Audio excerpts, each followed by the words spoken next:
Rule 88, like the sub rule 3 of the rule 77, in respect of the movable property that is provided under the sub rule 3 of the rule 77, and in respect of the immovable property, the express provision under given the rule 88.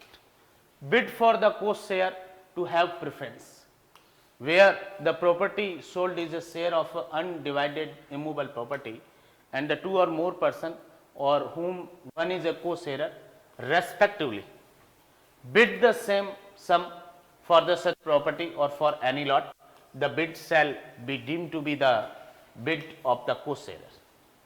Then indirectly the bid of the co-sharer shall have the preference over the bid of the stranger or the any person other than the co-sharer if the bidding for the same amount. स अंशधारी की बोली को अधिमान प्राप्त होगा, title से ही बहुत कुछ क्लियर है इसके, जहां विकृत संपत्ति अविभक्त स्थावर संपत्ति का अंश है, मीन्स संयुक्त संपत्ति जो है, संयुक्त स्थावर संपत्ति उसका कोई अंश है, और दो या अधिक व्यक्ति जिन्होंने बोली लगाई जिनमें से एक कौन है, अंशधारी है। बोली लगाने वाले जो व्यक्ति है उनमें से दो या अधिक व्यक्ति, उनमें से एक जो है वो को शेरर है। क्रमशः ऐसी संपत्ति या उसकी किसी लॉट के लिए एक सी ही राशि की बोली है वो लगाते, एक सी ही मीन्स समान राशि की बोली लगाते हैं, तो वहां जो होगी स अंशधारी की जो बोली है वो क्या होगी, वो अधिमानता रखेगी, वो प्रेफरेंस रखेगी, उसको फाइनलाइज वो किया जाएगा, उसको अंतिम किया जाएगा और उसको क्रेता है वो घोषित किया जाएगा। स्थावर संपत्ति के संदर्भ में इस रूल 88 में स्पेसिफिक प्रोविजन है और जंगम संपत्ति के संदर्भ में नियम 77 का उपनियम 3 है इस बारे। Next rule 89, rule 90 and rule 91। विकास पानी ठंडा मत लाना है ना, या नॉर्मल या थोड़ा गर्म मिला के। 89, rule 90 and 91 is concern to the application for set aside the sale. विक्रय को अपास्त करने के लिए प्रार्थना पत्र पेश होगा। इस रूल 89 में कुछ ग्राउंड दे रखे हैं, रूल 90 में भी दे रखे हैं, रूल 91 में भी दे रखे हैं। एप्लीकेंट डिफरेंट पर्सन हो सकता है, ग्राउंड भी डिफरेंट हो सकता है। Like under rule 91, judgment debtor have no saleable interest in that property.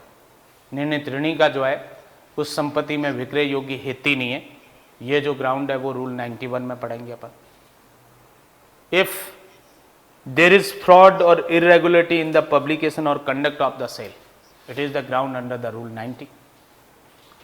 जो विक्रय का संचालन किया गया उस संचालन के अंदर कोई या वो कपट हुआ है या सारवान कोई अनियमितता हुई है और उसके कारण नुकसान हुआ है किसी व्यक्ति को, तो ऐसी कंडीशन में रूल 90 में सेल सेट असाइड हो सकता है।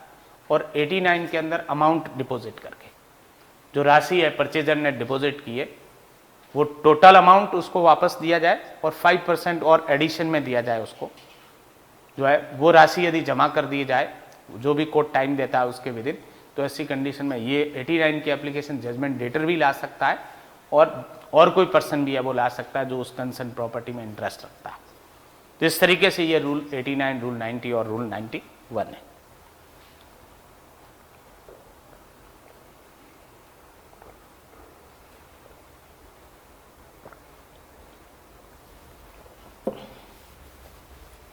Application to set aside the sale on deposit. Upon which ground? On deposit, where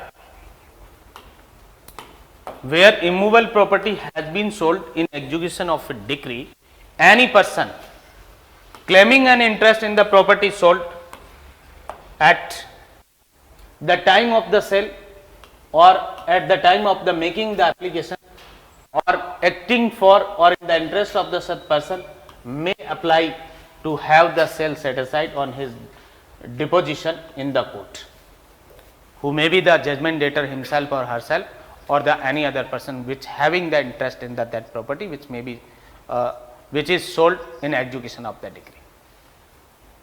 What must be deposited in the court by the concerned applicant? For the payment to the purchaser, a sum equal to the 5% of the purchase money, and for the payment to the decree holder the amount specified in the proclamation of sale as that for the recovery of the which the sale was ordered, the less the any amount which may, since the date of the such proclamation of the sale, have been received by the decree holder. For if the concerned applicant deposit the two amounts which fall under the clause A or clause B, then the court may admit that application and set aside the sale under the rule 89 of the order 21. Where a person applies under the rule 90 to the set aside the sale of his immovable property, he shall not, unless he withdraw the application, be entitled to make up, prosecute an application under this rule. If a same applicant file the application to set aside the sale under rule 90, the application under rule 89 is not maintainable, shall be forbidden or prohibited under the sub rule 2 of the rule 89, unless he withdraw his application file under the rule 90. After withdrawal of the application file under the rule 90, the second application may be filed under the rule 89. But simultaneously, at the same time, the first application file under the rule 90 is pending, the second application under rule 89 is forbidden, not maintainable under this sub rule of the rule 89. Sub rule 3, nothing in this rule shall relieve the judgment debtor from any liability he may be under in respect of the cost and interest not recovered by the proclamation of the sale. It means subsequent to the proclamation,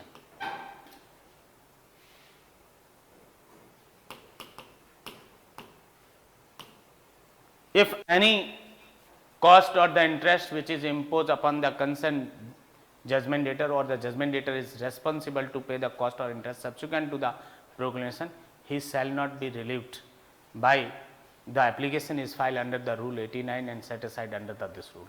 His liability shall be exist.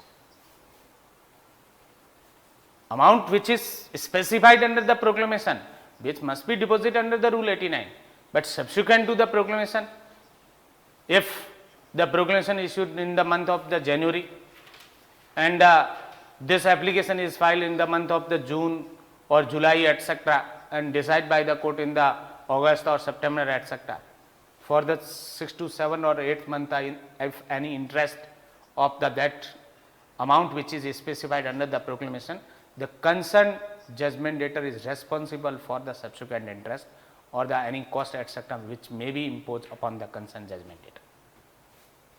नियम 89 आप देखेंगे, निक्षेप पर विक्रय को अपास्त करने के लिए आवेदन, निक्षेप पर जमा करने पर, राशि जमा करने पर विक्रय को अपास्त करने के लिए आवेदन पेश हो सकता है। कौन पेश कर सकता है? जहां स्थावर संपत्ति का किसी डिक्री के निष्पादन में विक्रय किया गया है, वहां विक्रय संपत्ति में विक्रय के समय, विक्रय की गई संपत्ति में विक्रय के समय या आवेदन करने के समय किसी हित का दावा करने वाला कोई व्यक्ति है या ऐसे व्यक्ति के लिए या उसके हित में कार्य करने वाला कोई अन्य व्यक्ति भी क्या करता है? दो प्रकार की राशि जमा, ये निर्णीत ऋणी स्वयं भी हो सकता है, उसका कोई कोसेरर भी है वो हो सकता है, और अन्यथा भी कोई व्यक्ति जो निर्णीत ऋणी के हित के अधीन कार्य कर रहा है वो भी हो सकता है। क्रय धन के 5% के बराबर रकम क्रेता को संदिग्ध किए जाने के लिए, मान लो 10 लाख रुपए में खरीदी थी क्रेता ने संपत्ति, 50,000 रुपए, 50,000 रुपए तो क्रेता को देने के लिए जो उसने खर्चा किया, उसे वो परचेजर है वो बन के एटसेट्रा जो भी उसको एक्सपेंसेस आया, कोई रजिस्ट्रेशन वगैरह करवाने का भी, बिडिंग के लिए भी या अदरवाइज भी, वो 5% रुपीज जो है परचेज मनी का, मान लो परचेज मनी 10 लाख है तो उसका 5% कितना होगा? 50,000 रुपए होगा, या 1 लाख था तो 5,000 रुपए होगा। तो ऐसी कंडीशन में वो राशि तो डायरेक्ट क्रेता को दी जाए। और दूसरा, विक्रय की उद्घोषणा में ऐसी रकम के रूप में जिसकी वसूली के लिए विक्रय का आदेश दिया गया था, विनिर्दिष्ट रकम, विक्रय की उद्घोषणा में जो विनिर्दिष्ट रकम है, जो लेखबद्ध या उल्लेखित रकम है, उसमें से वह रकम घटाकर जो विक्रय की उद्घोषणा की तारीख से लेकर है वो तब तक का मतलब ये जिस दिन ऑर्डर हो रहा है वहां तक, डिक्रीदार को प्राप्त हो चुकी है, वो लेस करने के बाद डिक्रीदार को पे किए जाने के लिए ये दो प्रकार की राशि यदि जमा है वो कर दी जाए, किसके द्वारा? एप्लीकेंट के द्वारा, आवेदक के द्वारा न्यायालय में, तो कोर्ट क्या कर सकता है? न्यायालय ऐसी राशि निक्षिप्त करने पर विक्रय को अपास्त करने के लिए वो ये तो ऐसा अपास्त करने के लिए वो एप्लीकेशन पेश कर सकते हैं जो आपने सब रूल फर्स्ट में पढ़े। कोर्ट क्या कर सकता है? एप्लीकेशन को स्वीकार करके विक्रय को अपास्त कर सकता है। क्या लिमिटेशन पीरियड होगा इस एप्लीकेशन को पेश करने का? 60 days.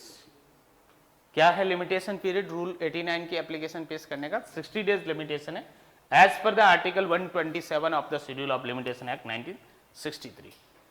60 days from the date of the sale, विक्रय करने की तारीख से 60 दिन में ऐसा प्रार्थना पत्र पेश करना होगा नियम 89 में। परिसीमा अधिनियम 1963 की अनुसूची का जो प्रविष्टि संख्या 127 या अनुच्छेद 127 है उसमें ये लिमिटेशन पीरियड, और सेम है तीनों एप्लीकेशन के लिए 89, 90 और 91। विक्रय को अपास्त करने के लिए जो आवेदन है, चाहे वो 89 में पेश हो रहा है, चाहे 90 में पेश हो रहा है, चाहे 91 में हो रहा है, तीनों के लिए लिमिटेशन पीरियड सेम है 60 डेज। यस, जहां कोई व्यक्ति अपनी स्थावर संपत्ति के विक्रय को अपास्त करने के लिए आवेदन नियम 90 के अधीन है वो करता है। अपनी स्थावर संपत्ति के विक्रय को अपास्त करने का मतलब कौन है? निर्णित ऋणी है ऑब्वियसली, या कोसेरर है उसका। उसने नियम 90 के अंदर एप्लीकेशन पेश कर ली है 90 में दिए गए आधारों पर, तब वो अपना आवेदन जब तक वो वापस न ले ले, उसको विड्रॉ नहीं कर लेता है, तो इस नियम के अधीन आवेदन देने का या उसके आगे चलाने का हकदार नहीं होगा। इट मींस 90 की एप्लीकेशन जब तक लंबित है 89 की एप्लीकेशन पोषणीय नहीं। बट कब हो सकती है? 90 वाली एप्लीकेशन वो वापस ले लेता है जजमेंट डेटर या उसका कोसेरर एटसेट्रा, तो फिर 89 की एप्लीकेशन पोषणीय हो सकती है यदि विद इन लिमिटेशन पेश की गई। बट 90 की एप्लीकेशन चल रही है और सेम पिटिशनर जो है वो 89 की एप्लीकेशन पेश करता है और वो जजमेंट डेटर होना चाहिए। ये रेस्ट्रिक्शन किसके ऊपर है? जजमेंट डेटर पर है। तो ऐसी कंडीशन है, अपनी स्थावर संपत्ति वर्ड यूज लिया गया तो वो जजमेंट डेटर की या वो प्रॉपर्टी है, या जजमेंट डेटर का कोई सह स्वामी है, वो सह हिस्सेदार है, वो हो सकता है। तो नियम 90 में उसका प्रार्थना पत्र पोषणीय वो नहीं होगा। 90 वाला प्रार्थना पत्र वापस ले लेता है तो 89 में पेश हो सकता है और कंटिन्यू भी हो सकता है। सब रूल 3, इस नियम की कोई भी बात निर्णित ऋणी को ऐसे किसी दायित्व से अवमुक्त नहीं करेगी जिसके अधीन वो उद्घोषणा के अंतर्गत है वो नहीं आते। इसका मतलब क्या हुआ कि जो उद्घोषणा की तारीख के बाद के जो रूल 66 में उद्घोषणा तैयार की गई, 67 में उद्घोषणा जारी हुई, उस उद्घोषणा के प्रकाशन के बाद की तारीख के बाद का कोई ब्याज है या कोई खर्चे हैं, तो उनके लिए निर्णित ऋणी का जो है वो दायित्व बना रहेगा। निर्णित ऋणी इनके लिए क्या है? दायित्वाधीन बना रहेगा, वो उस दायित्व से मुक्त नहीं होगा, वो रिलीव नहीं होगा। जो क्योंकि प्रोक्लेमेशन के अंदर तो प्रोक्लेमेशन जारी की गई वहां तक की राशि का उल्लेख है, उसकी बाद वाली जो राशि उस उद्घोषणा में नहीं है। इसलिए ए और बी के अंदर तो वही अमाउंट आ रहा है, एक तो परचेजर को देने के लिए, दूसरा प्रोक्लेमेशन में जो मेंशन था, उसके बाद का कोई ब्याज है, उसके बाद का कोई खर्चा है एटसेट्रा है, वो उसको निर्णित ऋणी को पे करना होगा। इसको कुछ इजी लैंग्वेज में लिखा है मैंने, विक्रय की गई संपत्ति में हितबद्ध व्यक्ति के द्वारा, हितबद्ध व्यक्ति जो निर्णित ऋणी भी हो सकता है, कोई अन्य व्यक्ति भी हो सकता है, विक्रय को अपास्त करने के लिए आवेदन कर सकता है। 2 प्रकार की राशि जमा कर दे, एक तो क्रेता को क्रयधन का 5% और विक्रय की उद्घोषणा में विनिर्दिष्ट रकम का भुगतान करने के लिए। और क्या लिमिटेशन पीरियड है? 60 डेज है। यस, ये ऑलरेडी डिस्कस कर लिया अपन ने।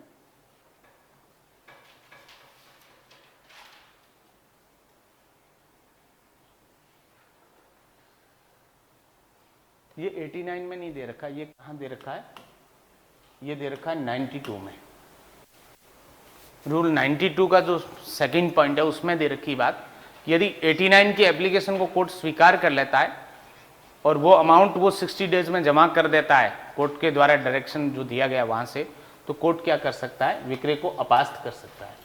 और रूल 90 में या 91 में एप्लीकेशन पेश हुई है तो वो कोर्ट है वो स्वीकार करता है तो सेट असाइड करने का ऑर्डर है वो किया जा सकता है। 89 में कंडीशनल है कि इतने टाइम में अमाउंट जमा कर दिया जाए तो सेट असाइड होगा, और 90 और 91 में कोई जमा नहीं होनी राशि, इसलिए यदि एप्लीकेशन एक्सेप्ट होती है तो ऐसी कंडीशन में सेट असाइड करने का ऑर्डर है वो कर सकता है। जो मिसिंग थी इस वो रूल 89 में कि एप्लीकेशन स्वीकार करेगी कोर्ट, वो ऐसी बात कहाँ दे रखी है, ये रूल 92 के अंदर है वो दे रखी है बात। Rule 90, application to set aside on the ground of the irregularity और फ्रॉड। डायरेक्ट टाइटल और हेडिंग से क्वेश्चन आता है रूल 90 से। विक्रय को कपट और अनियमितता के आधार पर, कपट और अनियमितता के आधार पर विक्रय को अपास्त करने के लिए आवेदन, ये कौन से प्रोविजन में होता है, रूल 90 में। और 89 में ऑन डिपॉजिट, जमा करने पर, निक्षेप पर, where any immovable property has been sold in execution of a decree, the decree holder, कौन कौन एप्लीकेंट हो सकते हैं इस रूल 90 के अंदर, डिक्री होल्डर भी पेश कर सकता है एप्लीकेशन, और द परचेजर और any other person entitled to the share in a ratable distribution of the assets under section 73 of CPC, whose interests are affected by the sale. Lastly जो है whose interest affected by the debt sale. Any one person, anyone who fall under the any four of the category, decree holder, purchaser, any other person entitled to share in ratable distribution under section 73 and whose interests are affected by the sale. The concerned person may make the application under rule 90, may apply to the court to set aside the sale on the ground of the material irregularity or fraud in publishing or in conducting the sale. It means the sale. If there is material irregularity or the fraud in publishing the sale or conducting the sale, it may be the ground of the set aside the sale under the rule 90 of the order 20. Sub rule 2, no sale shall be set aside on the ground of the irregularity or the fraud in publishing or conducting it unless upon the facts proved the court is satisfied that the applicant has sustained the substantial injury by the reason of the such irregularity or the fraud. The mere ground of the material irregularity or the fraud in publishing or conducting the sale is not sufficient to set aside the sale under the rule 90. What further required to establish or prove by the that applicant has sustained the substantial loss, substantial injury by the reason of the such material irregularity or the fraud. It is the ground for the rule 90. Both things must be proved by the applicant. There is the fraud or material irregularity, publishing or conducting the sale, and the result of that material irregularity or fraud is that the applicant sustained the substantial injury. The sub rule 3, no application to set aside the sale under this rule shall be entertained upon the any ground which the applicant could have taken on or before the date on which the proclamation of sale was drawn up. If any ground which is available to the applicant before the date of the publication of the proclamation, he can raise before the court. Upon that ground, the application is not maintainable under the rule 90 of the order 20. Because that right is also available, like the making the objection under the rule 59, rule 66, rule 67, etc. at the time of the drawing the proclamation under rule 66 of the order 21 and any other provision. He may make the objection, raise the objection in respect of that proclamation, etc. That upon that ground the application is not maintainable under rule 90. After the proclamation published, if any ground in favor of the applicant which fall under the sub rule first of the rule 90, the application is maintainable upon such ground. Explanation: their mere absence of or defect in attachment of the property sold shall not by itself be a ground for the setting aside a sale under this rule. mere absence of or the defect in attachment of the property sold shall not by itself a ground for setting aside the sale. What must be proved by the concerned applicant? There must be a fraud or material irregularity. Not only the defect or irregularity, the material irregularity or the fraud in publishing or conducting the sale, and the applicant by reason of that fraud or material irregularity sustain the substantial injury, substantial loss. Hindi में देखेंगे आप नियम 90, विक्रय को अनियमितता कैसी, सारवान, जो title में नहीं दे रखे, जब अंदर पढ़ते हैं अपन तो वहां आपको मटेरियल वर्ड मिलेगा इसके साथ, सारवान अनियमितता या कपट के आधार पर विक्रय को अपास्त करने के लिए आवेदन। जहां किसी डिक्री के निष्पादन में किसी स्थावर संपत्ति का विक्रय किया गया है, वहां डिक्रीदार आवेदक हो सकता है। इस नियम 90 के अंदर क्रेता जिसने परचेज की प्रॉपर्टी वो आवेदक हो सकता है। ऐसा कोई व्यक्ति जो आस्तियों के आनुपातिक वितरण में अंश पाने का हकदार है, यह भी हो सकता है। कौन से प्रोविजन में? आनुपातिक वितरण धारा 73 में। या फोर्थ कौन हो सकता है? जिसके हित विक्रय द्वारा प्रभावित हुए, जो निर्णित ऋणी भी हो सकता है, अन्य कोई व्यक्ति भी हो सकता है। इन चार में से कोई भी व्यक्ति, डिक्रीदार, क्रेता जिसका 73 के अंदर आनुपातिक आस्तियों में अंश पाने का अधिकार था, या जिसका हित प्रभावित हुआ उस विक्रय किए जाने से, इन चार में से कोई भी व्यक्ति जो है नियम 90 के अंतर्गत विक्रय को अपास्त करने के लिए एप्लीकेशन या आवेदन कर सकता। किस आधार पर? विक्रय के प्रकाशन या संचालन में हुई तात्विक अनियमितता या कपट के आधार पर। क्या ग्राउंड है? विक्रय का प्रकाशन में या विक्रय के संचालन में क्या हुई है? सारवान अनियमितता हुई है। तात्विक को आप सारवान से सब्स्टिट्यूट कर सकते हैं। सारवान अनियमितता हुई है, या कोई कपट था, या तो प्रकाशन में हो सकता है या संचालन में हो सकता है। पब्लिकेशन जो किया गया था उसमें कोई प्लेस कोई और बता रखा था, टाइम कुछ और बता रखा था, और अलग जगह पर जाकर जो है वो उसका सेल कर दिया गया, अलग टाइम पर है वो सेल कर दिया गया। तो ये क्या है? ये मैटर इरेगुलरिटी, ये सारवान अनियमितता है। और जिसका कनेक्शन प्रकाशन से, पब्लिकेशन में कुछ और था, वास्तव में कुछ और हुआ, या संचालन के दौरान कोई फ्रॉड हुआ है, या संचालन के दौरान कोई सारवान अनियमितता हुई, तो ऐसी कंडीशन में भी वैसा फ्रॉड और अनियमितता कैसे हो सकती है? मान लो जो वो सेल को कंडक्ट कर रहे हैं, उन्होंने अपने नुमाइंदे थे उनको बुला लिया बोली लगाने के लिए, और उनको वो सपोर्ट कर रहे हैं, तो ये मटेरियल इरेगुलरिटी हो सकती है, सारवान अनियमितता हो सकती है। यस, उसके प्रकाशन और संचालन में हुई अनियमितता या कपट के आधार पर कोई भी विक्रय तब तक अपास्त नहीं किया जाएगा जब तक साबित किए गए तथ्यों के आधार पर न्यायालय का यह समाधान नहीं होता है कि ऐसी अनियमितता या कपट के कारण आवेदक को क्या हुआ है? सारवान क्षति हुई है। उस सारवान अनियमितता के कारण, उस कपट के कारण जो विक्रय के संचालन में था या विक्रय के प्रकाशन में था, उसका रिजल्ट क्या है? एप्लीकेंट जो भी है, डिक्री होल्डर है, परचेजर है, या अदरवाइज जो दो कैटेगरी और भी दे रखी है, उसको सारवान हानि हुई है, सारवान नुकसान हुआ है, सारवान क्षति हुई है उस सारवान अनियमितता और कपट के कारण। यह बात भी साबित करनी पड़ेगी। यह आधार प्लस इसका रिजल्ट ही है, परिणाम सारवान क्षति के रूप में, दोनों बातें साबित होगी तभी एप्लीकेशन रूल 90 के अंदर है वो पोस्ट नहीं होगी। इस नियम के अधीन विक्रय को अपास्त करने के लिए कोई आवेदन ऐसे किसी आधार पर ग्रहण नहीं किया जाएगा, ऐसे किसी आधार पर ग्रहण नहीं किया जाएगा जिसे आवेदक उस तारीख को या उससे पहले आधार मान सकता था जिसको कि विक्रय की उद्घोषणा तैयार की गई थी। रूल 66 में, नियम 66 में उद्घोषणा जारी करने से पहले किसी आधार पर चुनौती दी जा सकती थी यदि उस विक्रय को, उस आधार को रूल 90 में इंक्लूड नहीं किया जाएगा। उस आधार पर, यह आधार कब का होना चाहिए? विक्रय की उद्घोषणा जारी करने के बाद का होना चाहिए।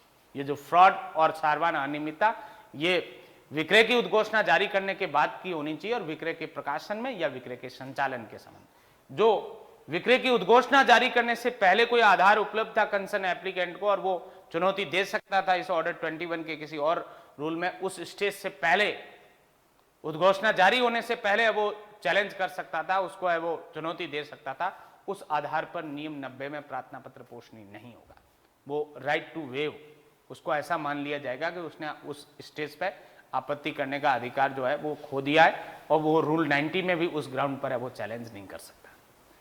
स्पष्टीकरण, विकृत संपत्ति की कुर्की का न होना या कुर्की में कोई वो त्रुटि अपने आप में इस नियम के अधीन विक्रय को अपास्त करने के लिए कोई आधार नहीं होगी। क्या था इंग्लिश में वर्ड, एक डिफेक्ट था और दूसरा क्या था, एब्सेंस। ठीक है, विकृत संपत्ति की कुर्की का न होना या कुर्की में कोई त्रुटि थी, इस नियम के अधीन विक्रय को अपास्त करने के लिए कोई आधार नहीं। यदि अटैचमेंट में कोई एरर था, डिफेक्ट था, तो आप दूसरी जगह चुनौती, वो सेल से पहले आप चुनौती देते उसको।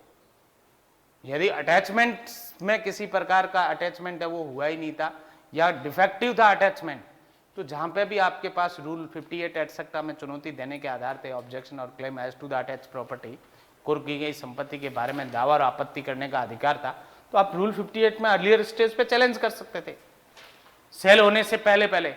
तो वो ग्राउंड यहां रूल 90 में इंक्लूड नहीं होगा। यहां केवल सेल है, और वो भी सेल की उद्घोषणा जारी होने के बाद का कोई फ्रॉड है या मटेरियल इरेगुलरिटी है उसके पब्लिकेशन में या उसके संचालन के अंदर, यही ग्राउंड है रूल 90 में। सेल से पहले जो अटैचमेंट किया गया था उसमें कोई डिफेक्ट था, वो रूल 90 में आधार नहीं हो सकता विक्रय को अपास्त करने का। उसको आप सेपरेट प्रोविजन में अर्लियर स्टेज पे चुनौती दे सकते थे, एटलीस्ट बिफोर द सेल। और वो यदि आपने सेल को नहीं रुकवाया कि ये डिफेक्टिव अटैचमेंट है एटसेट्रा रूल 59 में या अदरवाइज किसी प्रोविजन के अंतर्गत, रूल 58 एटसेट्रा के अंतर्गत उसको चुनौती देंगे, तो रूल 90 में आके उस आधार पर है वो नहीं दी जा सकती। हाँ, वो एक सेपरेट, यदि आपने ऑब्जेक्शन क्लेम किया है और वो डिग्री की तरह ट्रीट होता है तो आप आगे अपील एटसेट्रा में वो जा सकते हो, बट 90 की एप्लीकेशन मेंटेनेबल नहीं होगी। विक्रय के संचालन और प्रकाशन में सारवान अनियमितता या कपट के आधार पर विक्रय को अपास्त करने के लिए आवेदन कौन कर सकता है? डिक्रीदार, लोक नीलामी का क्रेता, आनुपातिक वितरण में अंश पाने का हकदार व्यक्ति या जिसके हित विक्रय के कारण प्रभावित हुए। आधार क्या है उनके? विक्रय के संचालन या प्रकाशन में सारवान अनियमितता है या संचालन या प्रकाशन में कपट है। परिणाम क्या है उस सारवान अनियमितता और कपट का? उस पक्षकार को सारवान क्षति हुई है, उस पक्षकार को सब्सटेंशियल इंजरी हुई है, और वो इंजरी उस इरेगुलरिटी और फ्रॉड का रिजल्ट थी। इंजरी किसी और कारण से नहीं होनी चाहिए, वो जो सारवान क्षति किस कारण से हुई है, इस जो प्रकाशन और उस विक्रय का संचालन करने में जो अनियमितता बरती गई, जो फ्रॉड किया गया, उस कारण से उसको क्षति हुई है। यदि ये बातें साबित कर दी जाए तो रूल 90 में उसकी एप्लीकेशन है वो पोषणीय हो। सारवान अनियमितता के क्या उदाहरण हो सकते हैं? उद्घोषणा में उल्लिखित समय से पहले नीलामी कर दी जाए, 20 जून का टाइम दे रखा था सेल का और 18 जून को बेच दी संपत्ति, तो मटेरियल इरेगुलरिटी। उद्घोषणा में उल्लिखित स्थान से भिन्न स्थान पर नीलामी कर दी जाए, प्लेस बताया गया साहब मानवर सरोवर में होगी पब्लिक ऑक्शन, आदर्श नगर में जाके वो टेंट खींच के और अपने जो जानकार थे उनको बुला के बोली लगवा के फाइनलाइज कर दिया गया। तो ये भी मटेरियल इरेगुलरिटी। क्या लिमिटेशन पीरियड है इस रूल 90 की एप्लीकेशन को पेश करने का? 60 डेज, 60 दिन का परिसीमा काल है, और वो भी सेम एंट्री में कवर होता है, entry number 127 of the schedule of the limitation act 1963। Rule 91, application by the purchaser to set aside the sale on the ground of the judgment debtor having no saleable interest. Title से ही बहुत कुछ clear है। What is the ground to set aside the sale? Under rule 91, judgment debtor having no sellable interest in that property, in sold property, and this application must be filed by the which? Only by the purchaser. Who would be the applicant under the rule 91? Purchaser of the public auction. The purchaser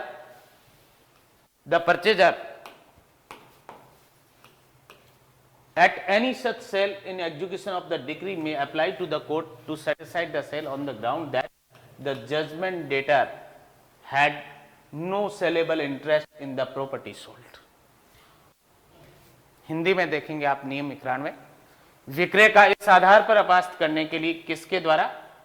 क्रेता के द्वारा आवेदन कि उस संपत्ति में क्या है निर्णीत ऋणी का विक्रय योग्य हित नहीं है। जो उसको बेची गई है, जिसका विक्रय उस क्रेता को किया गया है, उस संपत्ति में निर्णीत ऋणी का विक्रय योग्य हित ही नहीं है, सेलेबल इंटरेस्ट ही नहीं है, ओनरशिप ही नहीं है उसके अंदर, कोई लिमिटेड राइट था एटसेट्रा। इस आधार पर क्रेता, लोक नीलामी का जो क्रेता है, वो नियम 91 के अंतर्गत विक्रय को अपास्त करने के लिए प्रार्थना पत्र पेश कर सकता है। क्या लिमिटेशन पीरियड रहेगा? Same, the 60 days from the date of the sale. विक्रय करने की तारीख से 60 दिन लिमिटेशन पीरियड होगा as per the article 127 of the limitation of schedule of the limitation act 1963। Rule 92, इस जजमेंट पे ज्यादा गौर न करें आप। अहमदाबाद नगर निगम बनाम Haji Abdul Gafoor 1971 supreme court. Caveat emptor rule is not applicable in sale by public auction. क्रेता सावधान रहे का जो नियम है वो लोक नीलामी के द्वारा विक्रय में लागू नहीं होता है। It is duty of the concern उस कंसर्न जो सेलर है उसकी भी ड्यूटी है कि वो सारे पर्टिकुलर है वो डिस्क्लोज करे, जो रूल 66 में अपन ने पढ़े थे।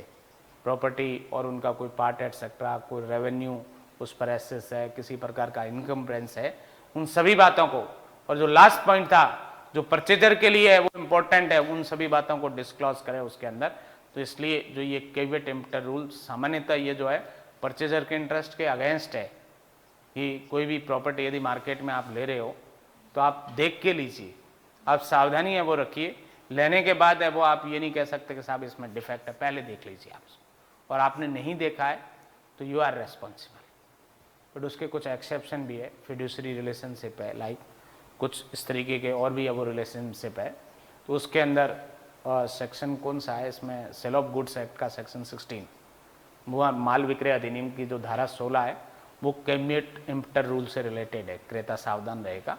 तो उसमें कुछ अपवाद भी दे रखे हैं, वो अपना सब्जेक्ट मैटर नहीं है। बट इसमें ये कहा कि ये पब्लिक ऑक्शन के अंदर या डिग्री के एग्जीक्यूशन में जो सेल हो रहा है और उसमें प्रॉपर्टी परचेज की जा रही है तो कैविएट इम्पटर रूल लागू नहीं होगा। यदि कोई डिफेक्ट पाया जाता है तो लाइक रूल 91 में जजमेंट डेटर है वो एप्लीकेशन ला सकता है कि कंसर्न, जजमेंट डेटर नहीं क्रेता, परचेजर एप्लीकेशन ला सकता है कि judgment debtor had no saleable interest in concern sold property. Rule 92 important है परीक्षा की दृष्टि से, प्रीलिम्स और इंटरव्यू दोनों पर्पस के लिए। सेल व्हेन बिकम्स एब्सोल्यूट और be set aside. When no application is made, there are two circumstances when cell becomes absolute. When no application is made under the rule 89, 90 or 91, or the second one where the such application is made and disallowed. The court shall make an order confirming the sale and thereupon the sale shall becomes absolute. By the order of the confirmation of the sale by the courts, the sale shall becomes the absolute in respect of the immovable property only. In respect of the movable property, just after the deposition of the amount, the sale becomes the absolute under the sub rule 2 of the rule 77 of the order 21. जंगम संपत्ति का विक्रय है, जो ही पैसा जमा कर दिया जाएगा उसके तुरंत बाद क्या होगा, वो विक्रय पूर्ण हो जाएगा। बट स्थावर संपत्ति में ऐसा नहीं है, पैसा जमा होने के बाद भी वो इनकम्प्लीट रहेगा सेल। कब कंप्लीट होगा? रूल 89, रूल 90 या रूल 91 में एप्लीकेशन पेश नहीं की गई, और यदि पेश की गई तो कोर्ट ने उसको रिजेक्ट या डिसअलाउ कर दिया। उसके बाद कोर्ट जो है वो सेल को कंफर्म करने का ऑर्डर करेगा, और कंफर्मेशन के साथ ही क्या होगा, वो विक्रय कंप्लीट हो जाएगा या एब्सोल्यूट हो जाएगा। इस सब रूल फर्स्ट ऑफ रूल 92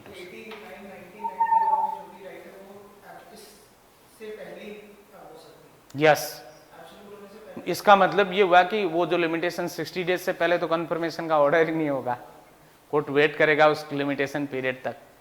तो वो 60 दिन के भीतर एप्लीकेशन आ जाती है तो एंटरटेन कर लेगा, और एप्लीकेशन अल्टीमेटली जाके यदि डिसअलाउ होती है तो उस कंडीशन में कंफर्मेशन का ऑर्डर हो जाएगा। और यदि एप्लीकेशन विद इन लिमिटेशन पेश ही नहीं हुई तो 60 डेज के एक्सपायरेशन के बाद कंफर्मेशन का ऑर्डर हो सकता। बट एप्लीकेशन पेश हुई, अलाउ हुई, तब क्या कंफर्मेशन का ऑर्डर हो सकता है? No, set aside the sale. Another wing, set aside the sale by the court.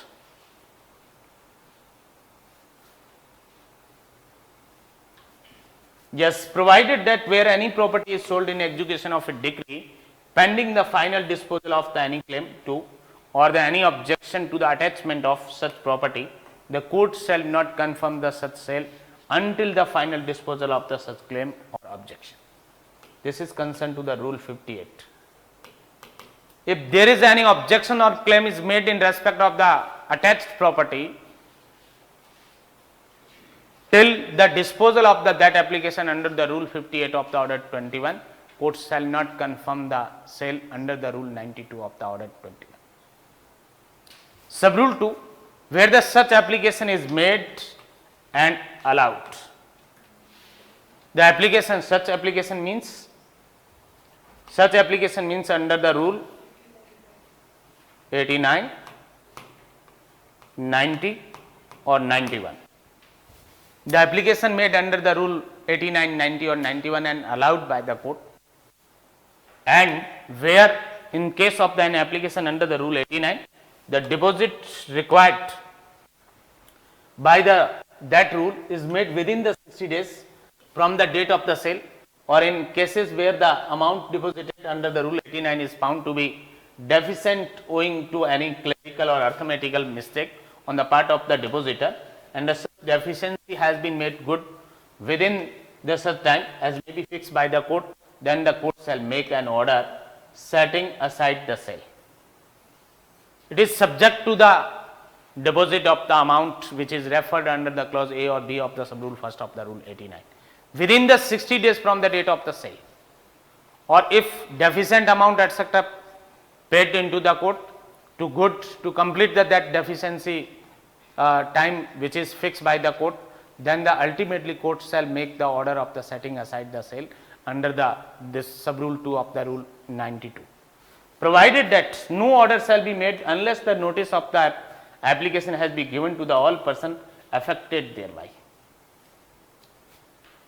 The order of the setting aside the sale, before the passing this order, it is mandatory duty of the court to follow the natural justice, to giving the notice to the opposite parties or the affected parties, provided further that the deposit under the subrule may be made within the 60 days in all such cases where the period of the 30 days within the such the deposit had to be made has not expired before the commencement of the Code of Civil Procedure Amendment Act 2002. Okay. This 60 days period is substituted by the 2002 amendment.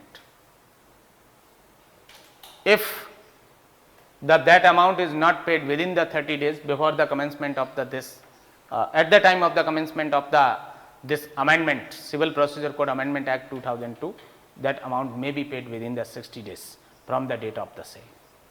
ये जो 2002 का संशोधन किया गया, इससे पहले इसमें 30 दिन था टाइम, विदिन 30 डेज जमा करना था, उसको बढ़ा के और 60 डेज किया गया.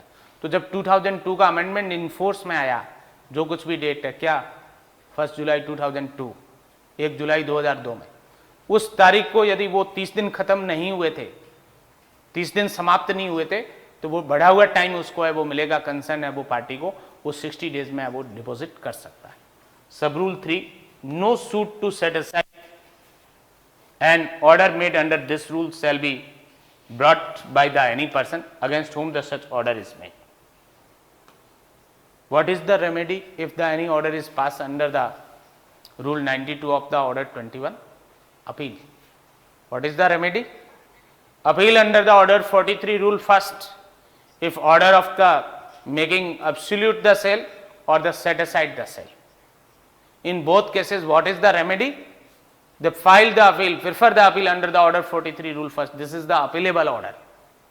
No separate suit is maintainable. No suit is maintainable. That is barred by the sub rule 3 of the rule 92 of the order 21.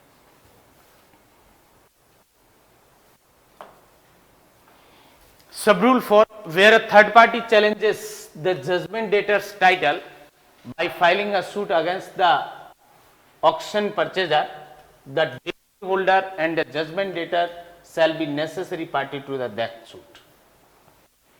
If the third party other than the decree holder or judgment debtor challenge the judgment debtor's title by institution of the suit against the auction purchaser, the purchaser of the public auction, the decree holder and judgment debtor shall be necessary party to the suit which is filed by the third party.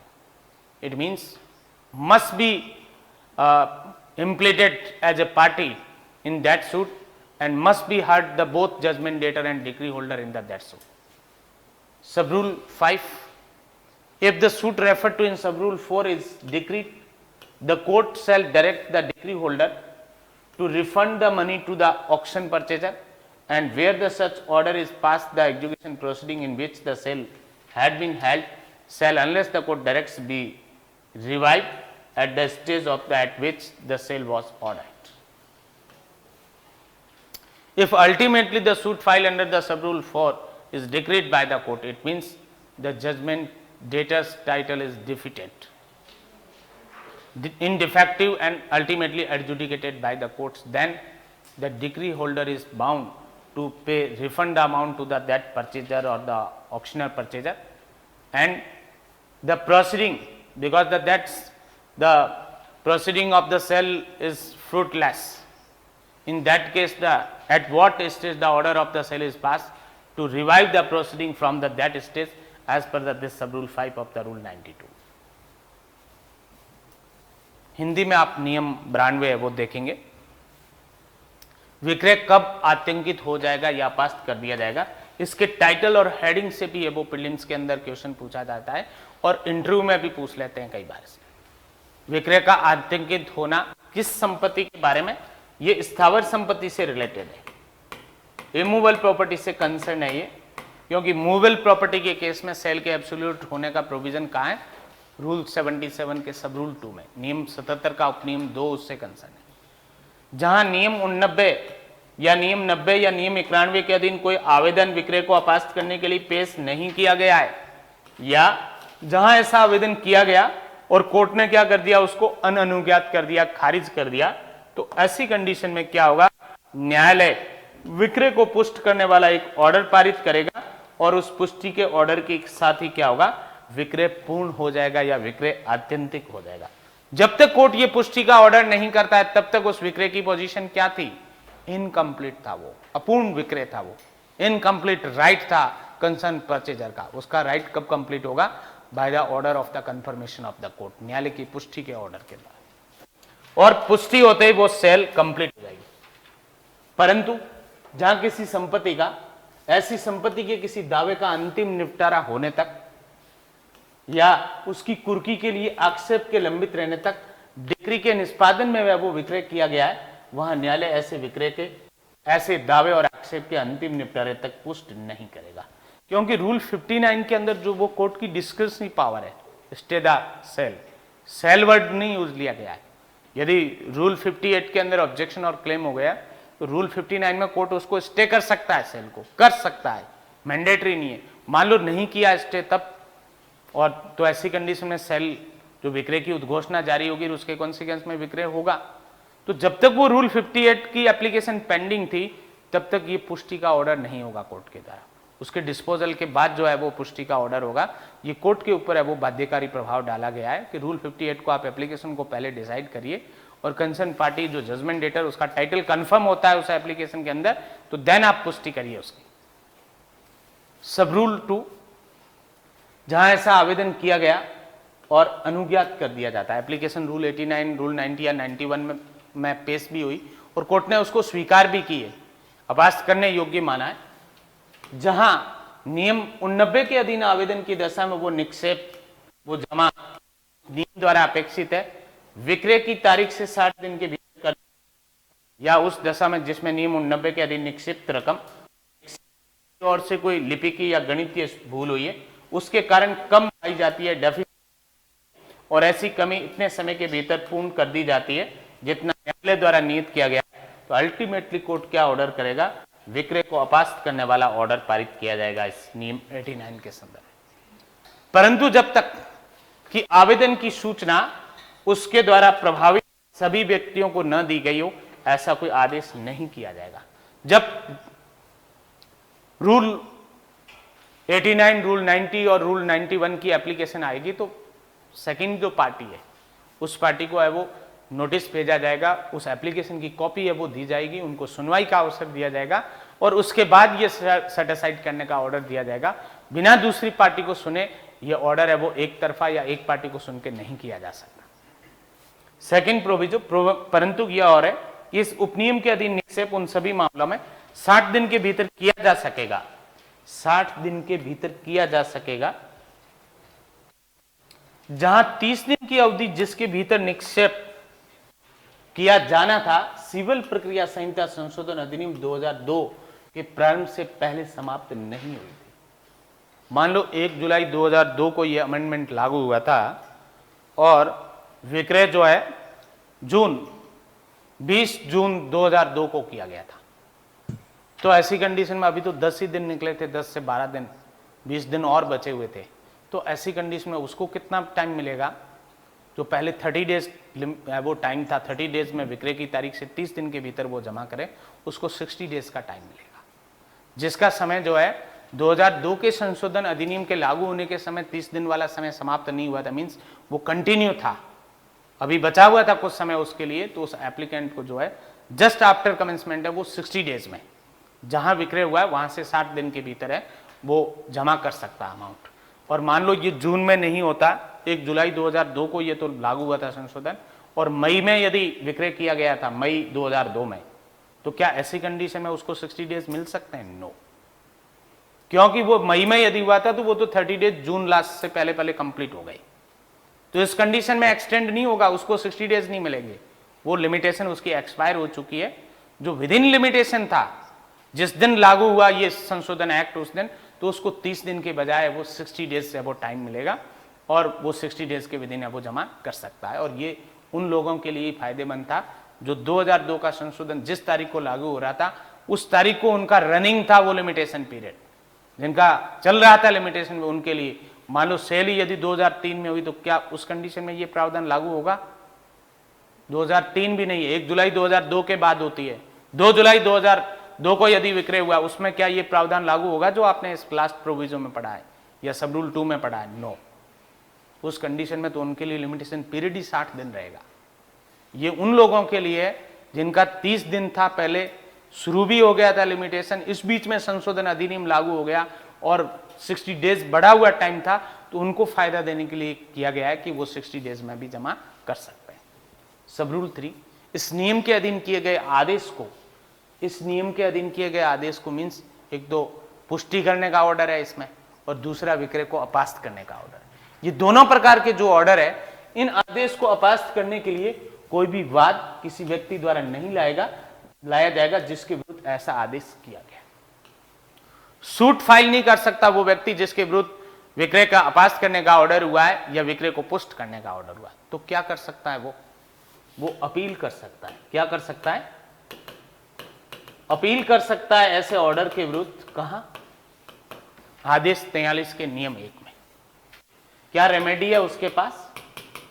Order 43 के rule 1 के अंदर जो है वो appeal कर सकता है, but he shall not file the fresh suit to set aside the order passed under the rule 92, either the confirmation of the sale or to set aside the sale. या सब रूल 4, जहां कोई अन्य पक्षकार नीलामी क्रेता के विरुद्ध वाद पेश करके निर्णीत ऋणी के हक को चुनौती देता है, तो वहां डिक्रीदार और निर्णीत ऋणी उस बात के क्या होंगे? आवश्यक पक्षकार होंगे। यदि डिक्रीदार को और निर्णीत ऋणी को उसका पक्षकार नहीं बनाया गया है, सूट खारिज हो जाएगा उसका। It is the ground of the dismissal of the suit under the order 1 rule 9 proviso of the order 1 rule 9 of the CPC. If there is a non joinder of the necessary party, suit shall be defeated.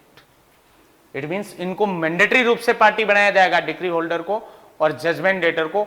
जहां कोई third party auctioneer purchaser के against, जो लोक नीलामी का क्रेता है, उसके विरुद्ध सूट लेके आया है, इनको भी पार्टी के रूप में, डिफेंडेंट के रूप में डिक्री होल्डर और निर्णीत ऋणी को भी आवश्यक रूप से पक्षकार बनाया जाएगा। क्योंकि निर्णीत ऋणी को तो इसलिए बनाया जा रहा है कि उसके टाइटल को चैलेंज किया जा रहा है, और डिक्री होल्डर को इसलिए बनाया जाना आवश्यक है, उसका टाइटल फेल होते क्या है, डिक्री होल्डर अफेक्ट हो रहा है उससे। तो इसलिए दोनों ये व्यक्ति जो है उस थर्ड पार्टी के द्वारा लाए गए सूट के अंदर है, वो मैंडेटरी रूप से है वो पार्टी रहेंगे। सब रूल 5, उपनियम 4 में निर्दिष्ट वाद की डिक्री दे दी जाती है, वो डिक्री हो जाता है, इट मीन्स निर्णीत ऋणी का हक नहीं माना जाता है, उस थर्ड पार्टी का हक है, वो डिक्री किया जाता है। तो ऐसी कंडीशन में न्यायालय डिक्रीदार को निर्देश देगा कि वो नीलामी क्रेता को धन वापस करे, पैसा वापस दीजिए आप उस क्रेता को, परचेजर को। और जहां ऐसा आदेश पारित किया जाता है तो वहां निष्पादन की कार्रवाइयां न्यायालय अन्यथा निर्देश नहीं दे तो उस प्रकरण पर पुनः प्रवर्तित की जाएगी जिस प्रकरण पर विक्रय करने का आदेश दिया गया। यदि जब वो विक्रय अल्टीमेटली जाके फेल हो गया तो कोर्ट क्या ऑर्डर देगा, जिस स्टेज से विक्रय करने का ऑर्डर दिया था वहां से दोबारा निष्पादन की कार्रवाई शुरू की जाए, किसी दूसरी प्रॉपर्टी को देखा जाए, उसको अटैच किया जाए, उसको सेल किया जाए, कोई सैलरी आ रही है तो उसको वो अटैच किया जाए, रिवाइव होगी, वहां से पुनः कार्रवाई की जाएगी जिस स्टेज से विक्रय करने का ऑर्डर किया गया था, जो अल्टीमेटली जाके इस सब रूल 4 में फेल हो गया विक्रय।